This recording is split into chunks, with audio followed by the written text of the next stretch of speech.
All right, folks, from Kearny Mesa Bowl in San Diego, we're here for the title matches of today's JBT event. We got to both divisions almost at once here, as Scratch is still finishing up the semifinal. In the handicap division title match, that's 7-year-old top seed Tyler Hatfield continuing a parade of Uber youngsters bowling uber well here early on in the season. He is getting 38 pins of handicap against Kyle Andrews, who is sitting back there in the foreground, and Tyler starts off his match with a spare. Kyle struck in his first frame, so they're both clean through one frame.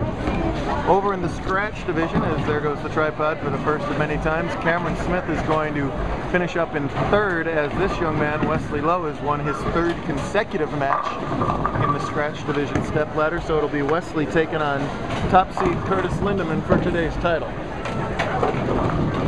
That's the sort of story here. Tyler, a little two-handed cranker. Those young guys, they can never even wait for the pins to be up. I can't even get them on camera. They can't get the pin set fast enough.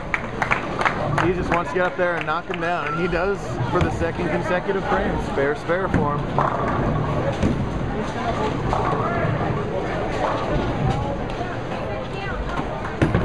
Kyle Andrews looking to join his brother's JBT champs. You would have thought that Kyle has already won, but that's not the case. As a high finish of second, looking to join Kennison in the winner's circle here. Much improved, much better physical game there. Must have worked hard over the summer, as I'm sure he did with his many Ebonite toys that he's earned through these raffles and otherwise.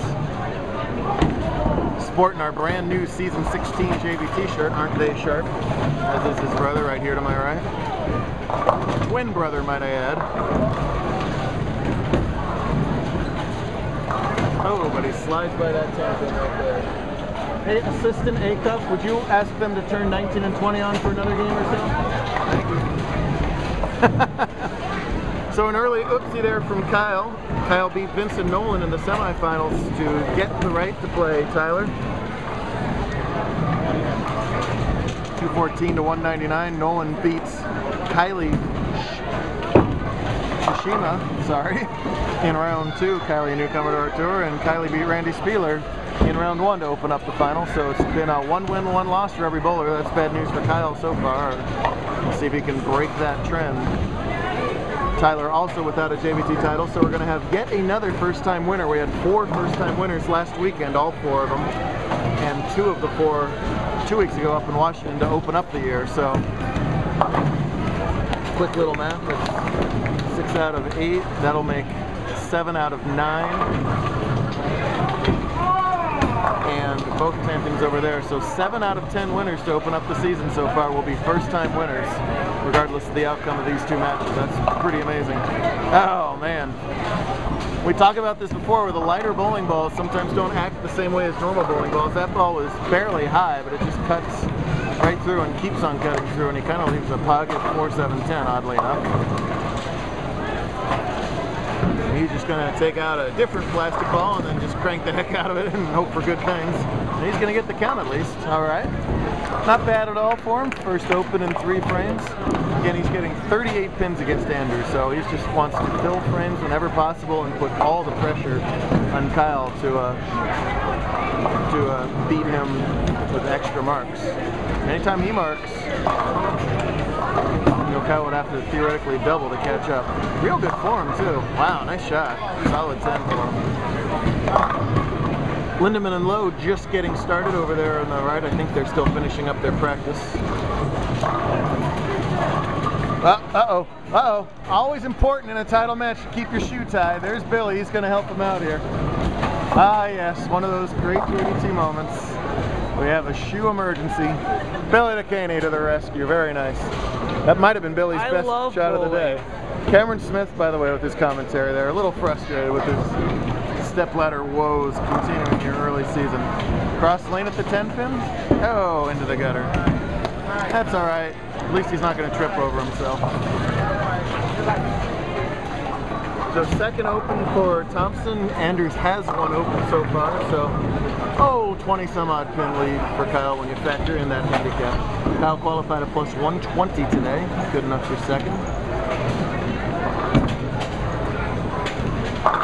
Another nice shot, and oh, the 4-pin doesn't quite trip. We're bowling on brand new pins here. If these weren't new pins, that 4-pin might have thought a little longer about tripping. But just that, fraction of a millimeter more flat bottom that these pins have make all the difference when it comes to things like tripping out 4s and carrying half 10s. That's Lindeman's first shot for score in the left lane, going wildly left. Andrews is going to stick with his strike ball. And boy, it just covers up that 4. Maybe that brand new pin and an extra coat of paint on it there to cover up the 4. Spare's a spare though. The close racing handicap, Hatfield was first at plus 122, Kyle at 120, and then 113, 103 right behind. So any of those 4 bowlers were right there. As you see, Curtis missed that 3-pin off the camera. Not the start you want against Wes. And there's a strike from Andrews. Nice ball there. Second strike of the match for Kyle. Wesley Lowe, your current Southern California Invitational champion, holds his own with the big guys. He always has. We always say it, low in stature and high in everything else. Revolutions, talent, results, anything you want. Here's a little mini Lowe over here. As that ball actually goes in front of the 4-pin. If you can ever replay that, by all means, please do. That ball's so light, it just drifted left. Watch the incredible form of Wesley. He uses the full approach to get enough ball speed to get that down the lane. Two-handed on the left side, and usually gets a lot more direction than that. But we're also bowling on a really tough lane condition today. We're bowling on the Kegel winding road pattern. And Hatfield makes that spare. Not a lot of room if you miss to the outside, as Wesley did there, and very little hold if you miss inside. So you just got to really throw good shots and keep on adjusting as the lanes break down throughout the day. The cut, interestingly enough, was exactly the same as last week at Cliff Castle when we used winding road there, even though we're on a different surface. Plenty of other different variables as well. It led to the same -95 cut. So if you average just over 180 in scratch, you was good enough to bowl the semis today.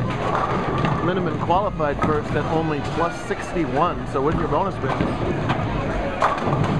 he actually averaged under 200, but won his matches in the semis, and that was enough to sneak into the top speed there as Hatfield makes his second consecutive spare. And here's Lindeman in his second, gets a strike there. Trails by 12 against Wesley, can cut it to 2 only if he can strike here in the third and double up. Andrews, the key is to get that little bit of knee bend and hold that follow through towards target. That one was left the whole way, and lucky to only leave the 5-9. This is the spare that Nolan chopped in the 10th frame to give the match to Andrews, so we'll see if he can avoid the same fate here. Curtis with 100 different nicknames, most around cranking the ball. Straposaurus, Strapomatic. He just gets up there with that ultra high backswing and just maximum torque at the downswing. Kind of like a young Stephen Black when he used to do that before he smoothed out his game and became a 50-time champ. As Curtis already has one stretch win. For Curtis to elevate himself from already, a threat on a week-to-week basis to a potential superstar, I think it's gonna be, as he grows up, smoothing out that game, very much like Stephen did. We'll talk a lot more about that. No problem at the 5-pin this time, though. You got to make your spares no matter what the pattern is. Andrews here in the 7th frame, spare working. And another 4-pin. He leads by 16 on the scoreboard and again giving 38. So he's still got plenty of pins to make up and time's starting to get short. The fantastic Lowe hates it and walks away from a ring in 7.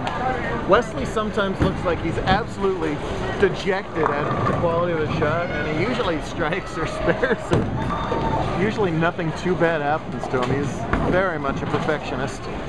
Nice job at the 4-pin from Kyle. Want to see who wins these matches? Watch part 2.